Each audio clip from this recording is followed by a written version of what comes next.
வந்ததுல இருந்து தான் இந்த ஒன்றியா இப்ப வேணான்னு சொன்னாங்க, நீ போவானா கோயிலுக்கு நடக்க முடியலன்னு.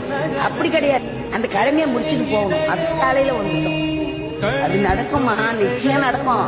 அவரை நம்பணும், நம்பி இறங்கணும், நல்லா இருக்கும். கை தரக்கூடாதா ஈராயிரம் கண் கொண்டாய் ஒரு கண்யனை பாராதா. நான் வந்து என்னுடைய நண்பனுடைய இல்ல பூஜை அறைக்காக இந்த சாஸ்திரா கம்பெனியை எங்கள்கிட்ட கேட்டு பண்ணியிருக்கேன். எனக்கு வந்து ஒரு 2-3 விஷயங்கள் இதை பற்றி ஒரு ஃபீட்பேக் மாதிரி சொல்லணும்னு இருந்தது. ஸோ ஒன்று வந்து பேசிக் டிசைனிங் ஒர்க் எல்லாமே ரொம்ப நல்லா இருந்தது. சுவாமி மேலே இருக்கக்கூடிய அந்த ஆபரணங்களாக இருக்கட்டும், நகாஸ் வேலைப்பாடுகளாக இருக்கட்டும், அது எல்லாமே வந்து ரொம்ப தத்ரூபமாக துல்லியமாக இருந்தது. எனக்கு 2வது ரொம்ப பிடிச்ச ஒரு விஷயம் என்னன்னா, ஒரு பங்க்சுவாலிட்டி.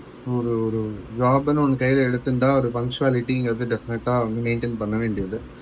பட்டு இப்போ இருக்கிற காலகட்டத்தில் நிறைய பேர் வந்து அந்த பங்க்சுவாலிட்டி லேக் பண்ணுறாங்க. தட் இஸ் கமிட்மெண்ட் கொடுத்து அந்த கமிட்மெண்ட் பிரகாரம் நடக்கலை அப்படிங்கிற மாதிரி தான் மெஜாரிட்டியாக இருக்குது.